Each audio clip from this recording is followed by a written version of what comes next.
Olha só que interessante. A gente tem dois políticos brasileiros bem conhecidos, ambos sem mandato de uma hora para outra, e, curiosamente, os dois estão nos Estados Unidos.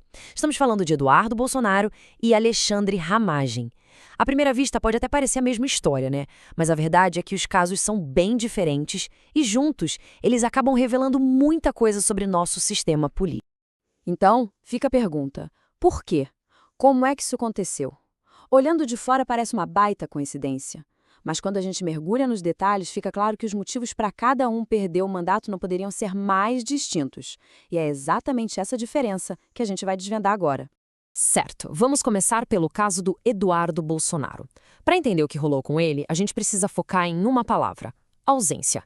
Esquece um pouco processos criminais complicados, aqui a questão foi muito mais básica. Ele simplesmente não estava lá para cumprir o dever dele. É isso mesmo. A razão para ele ter perdido o mandato é surpreendentemente direta. Ele parou de ir trabalhar. A Câmara dos Deputados, nesse caso, só aplicou o regulamento. Declarou a cassação por um número excessivo de faltas nas sessões de votação. Simples assim. E olha, não estamos falando de poucas faltas, não. O número é impressionante, 81%. Pensa só, de 78 sessões importantes que aconteceram no ano, ele não apareceu em 63. Com o número desses, a decisão da Câmara se tornou praticamente inevitável. E essa decisão não foi tirada do nada, tá? A regra, como a gente vê aqui, está na Constituição Federal. O limite é de 1/3 de ausências, ou seja, 33%. Ele faltou em 81. A matemática é clara e a consequência também, a perda do mandato. Mas os problemas do Bolsonaro não param por aí, nas faltas. Ele também é réu num processo que corre no STF por uma suposta tentativa de interferência na Polícia Federal. E isso pode levar a consequências ainda mais sérias, como a perda dos direitos políticos. E para fechar a conta, ele ainda tem uma dívida com a Câmara por causa dessas ausências. Agora, vamos virar a página e ir para o segundo caso, o do Alexandre Ramagem. E aqui, gente, a história muda de tom completamente. A gente não está mais falando de um deputado ausente, mas sim de um deputado que foi condenado e hoje é considerado foragido.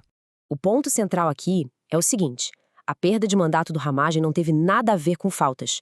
Foi uma consequência automática, direta, de uma condenação criminal definitiva pelo STF. Ou seja, a Câmara dos Deputados nem precisou discutir o assunto, ela só cumpriu uma ordem que veio da Justiça.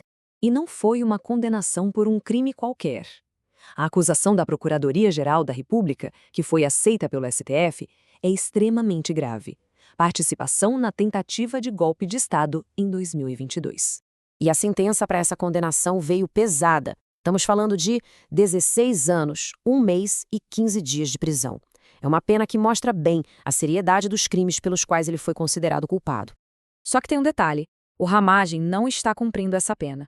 Antes da decisão final sair, ele viajou para os Estados Unidos e desde setembro é oficialmente considerado um foragido da justiça brasileira. Certo. Então, agora que a gente passou pelos dois casos separados, vamos colocar os dois lado a lado para entender a diferença fundamental entre eles. Fica bem mais claro assim. E aqui está o resumo de tudo, preto no branco. De um lado, o Bolsonaro cassado por uma questão, digamos, administrativa, faltar ao trabalho. Do outro, o Ramagem cassado por uma condenação criminal gravíssima vinda do STF.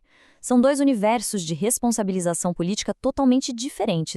E no caso do Ramagem, a condenação foi como um efeito dominó. Além de perder o mandato de deputado, ele também perdeu o cargo na Polícia Federal, foi declarado inelegível, ou seja, não pode mais se candidatar a nada, e ainda teve os direitos políticos suspensos. E isso significa que ele não pode nem votar.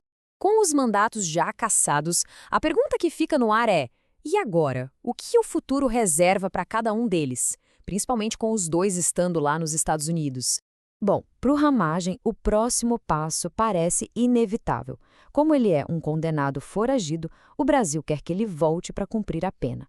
Por isso, o ministro Alexandre de Moraes, do STF, já deu início ao processo para pedir a extradição dele aos Estados Unidos.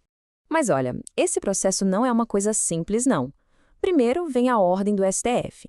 Depois, o Ministério da Justiça faz uma análise jurídica para ver se está tudo certinho com o tratado entre Brasil e os Estados Unidos. Aí, o Ministério das Relações Exteriores envia o pedido formal. E, por fim, a decisão fica nas mãos das autoridades americanas. Já com Eduardo Bolsonaro, o cenário é outro. Não existe um pedido de extradição porque ele não é considerado foragido. O futuro dele, na verdade, está em aberto e depende totalmente do resultado daquele outro processo que ele responde no STF.